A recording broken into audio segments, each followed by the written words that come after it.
我们今天开宗明义，今天要跟大家分享的东西就叫做食物拍摄的注意重点 ，Go！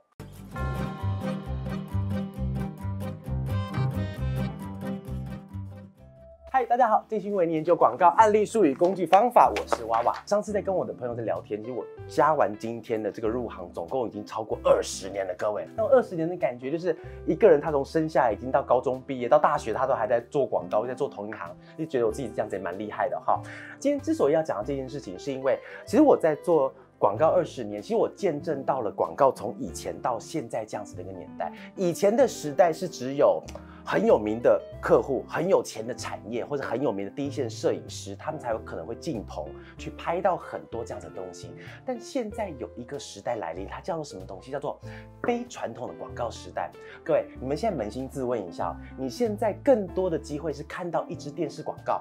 还是看到一个 Facebook 贴文广告？一定是后者。所以现在其实不管是什么样子的广告行销方式，规模不再是我们评判的唯一标准。所以以 Facebook 贴文来讲的话，它要求什么？速度快，它要求什么？它要有创意，它要有很多文案的去铺陈。所以它跟以前我们在拍摄一些什么名人啊那种大咖的艺人那种感觉是完全不一样的。我们拍过这么多这样子的明星，我们重点不是要跟人家讲说我们法乐拍过很多的大咖的明星，而是要讲实物的拍摄。如果有很多重点你没有去把它 get 到的话，其实它拍摄起来会比拍大咖的艺人它会更难。所以当我们在拍摄实物的时候，它的细节非常的多，你把细节都掌握起来之后，对你日后不管你是要拍人、拍车、拍物、拍景，你都会有非常大的帮助。所以拍实物这个照片呢，其实最重要的是2个感觉，一个叫做食欲感，另外一个叫做时机感。还有我们今天在节目里面会跟大家分享，我们借由这2个感底下，我们会跟大家分享是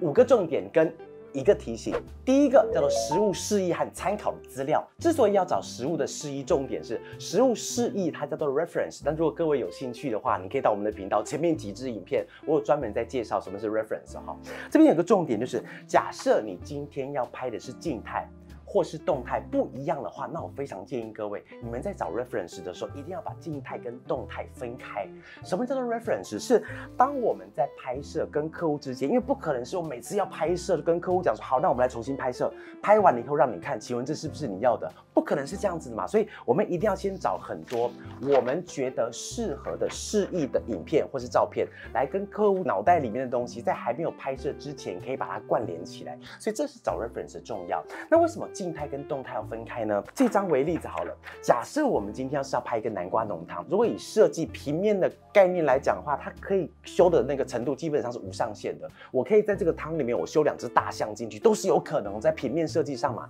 但在动态制作上就不可能，所以动态上面你基本上看到什么样子，你在后置在处理的时候一定会有它的限度所存在。所以为了要让客户跟我们在拍摄之间的时候，那个脑袋中想的东西是一样，那我就建议各位，静态跟动态的 reference 一定要分开来。第2个叫做实用的情境和时机，这个第2点很重要哦。如果真的要把它当做一个拍摄的话，我会把它当做是拍摄的灵魂所在。什么叫拍摄灵魂所在？你看了，我们先讲实用时机好了，它里面可能会包含早餐、点心、晚餐、宵夜，有很多种时机，对不对？但是各位，刚才我讲的只是基本上的分类哦。我们今天要拍摄的产品，它可能会有5花8门，非常多的样子。比方说，我们今天一个产品叫做蛋白棒好了，所以它的食用时机可能就叫做，在我吃完饭之后，要摄取的蛋白质不够，我来吃1根，或者是我的食用时机叫做，我今天有一点点饿，但又不想要吃太多。你会发觉到，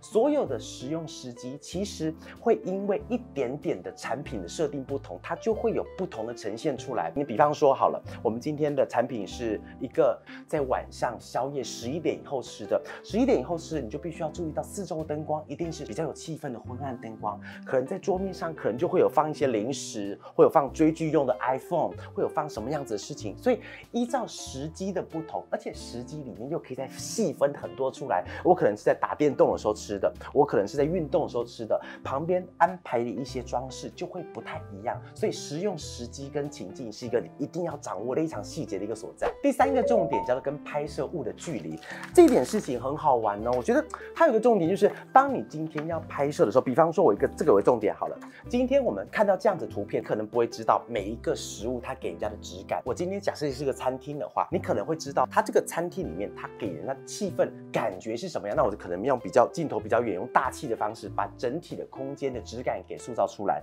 另外一个，比方说像这个番茄好了，近距离可以看到番茄上面有一些水珠，可以知道那些青菜上面的清脆感。所以你今天想要呈现的是食物的质感本人，还是整个气氛的营造？依照这样子的一个初衷的话，你就可以决定你今天摄影机是要近一点，还是要远一点，是要营造气氛，还是要质感。第四个感觉很重要，叫做食欲感的呈现。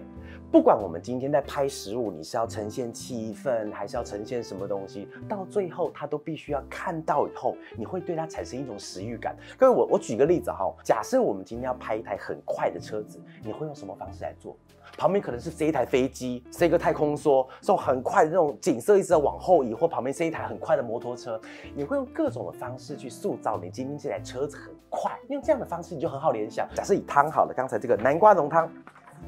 南瓜浓汤它是好吃的话，你要感觉到它拿在手上有那种温度，所以南瓜浓汤怎么样？最好是可以有一些烟在上面冒，在煮的时候你还可以感觉到那个泡泡是这样啵噜啵噜啵噜那种感觉，所以你要营造出你一个食物的那种感觉。比方说是一整桌菜，那个平面稿是大家都已经做好了，准备要动快的时候，菜上面不管是佛跳墙还是什么蛙哥菜的，一定要让它上面冒一点烟，你就可以想象到那个东西在你嘴巴里的那种温度的感觉。所以第四个重点就是非常讲究，在我们可视的范围里面可以掌握到的那个食欲感。好，第五个重点非常的重要啦，叫做跟客户的确认。我们知道我们在拍摄的时候，基本上我们都会希望我们的拍摄的作品日益精进，但请记得一件事情哦，当我们在拍摄的时候，时间一定要掌握好。所以我举个例子，比方说像这个荷包蛋。荷包蛋它最好的方式是什么？有没有？就是当我们的筷子荷包蛋出现了之后，用筷子一戳破那个蛋液，啪，慢慢流淌出来那个样子。各位，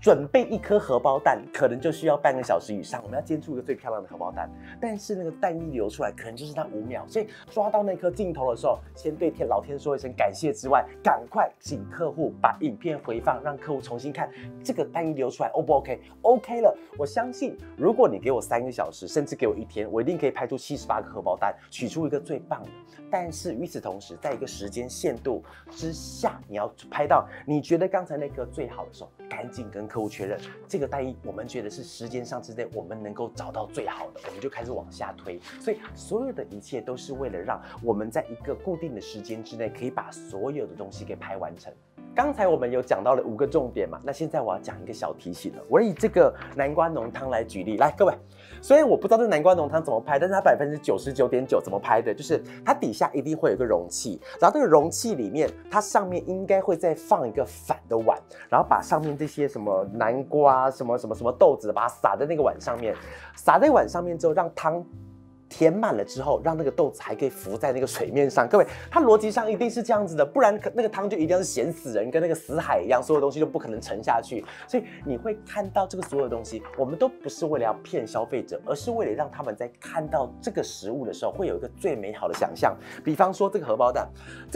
各位，你以物理现象来看的话，荷包蛋怎么可能会放在一片肉上直挺挺的一块在那个地方？它底下，我猜99%底下应该会有一个纸片，或是有一个小小的盘子，它把荷包蛋硬放在那个盘子上，再把那个盘子放在我们今天要呈现的那个面包上面。所以我们今天所要做的一切东西，真的不是为了要说谎、要骗消费者我们的荷包蛋而硬，而是因为你看到这个东西的食欲感比较重，所以这样子那个小提醒就来了。你记得在你所有的影片拍摄底下，一定要写此为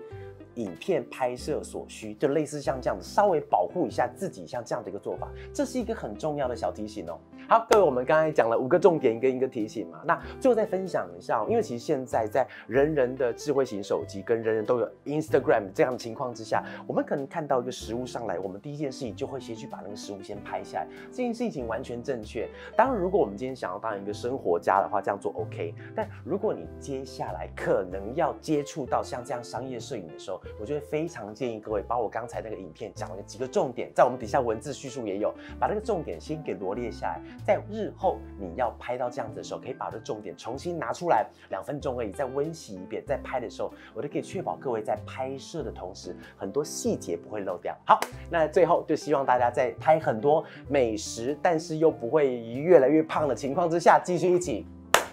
热血下去。